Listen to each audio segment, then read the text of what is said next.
Year was 1968. The death of legendary Harlem kingpin Bumpy Johnson created an immediate, catastrophic power vacuum. While the established Italian organized crime families anticipated a simple takeover, an unseen figure was preparing a calculated shockwave. That figure was Bumpy's former driver, Frank Lucas.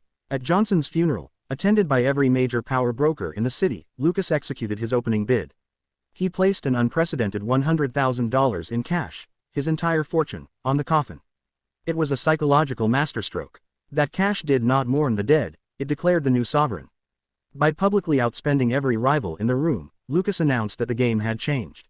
He had purchased the authority to negotiate. The Mafia had been served notice. Harlem was no longer available for easy taxation. The ruthless logic and the global pivot. Lucas's first strategic victory was securing territory. He forced the Italian hierarchy to accept a 6-month truce, betting on internal rivals to defeat him. When local gangster Nicky Barnes challenged Lucas, the new kingpin employed a devastatingly simple logic. Lucas turned Barnes into a high-profile decoy, promoting him as the public face of crime, the untouchable distraction, while Lucas himself operated entirely in the shadows. His success depended on his enemy's visibility. However, Lucas quickly recognized the core vulnerability of his enterprise, the product. The Mafia-controlled heroin supply was both expensive and heavily diluted. Lucas, the strategist, knew he couldn't build an empire on marginal returns. His response was unprecedented. Lucas bypassed the entire European supply chain, the Mafia, the Corsicans, the French connection, and flew directly to the source, the jungles of Southeast Asia. Negotiating directly with suppliers in the Golden Triangle, he secured 95% pure heroin for just $4,000 a kilo, a price reduction of over 90%. This was his proprietary product, Blue Magic. The invisible pipeline, the coffin route. With product and profit secured, Lucas faced the final logistical hurdle, smuggling. His solution remains one of the most chilling acts of exploitation in criminal history. Lucas leveraged the painful reality of the Vietnam War. He bribed military personnel to use the U.S. Army's transportation system, shipping vast quantities of Blue Magic, home in a place nobody would dare examine, the sealed caskets of American soldiers killed in action. The operation was flawless, relying on the public's reverence for the war dead. For 5 years, this invisible pipeline made Frank Lucas a multimillionaire, clearing nearly $1 million a day. He became one of the wealthiest criminals in American history, all while adhering to his own strict code: drive a quiet car, wear a simple suit, and remain the silent man. The fall.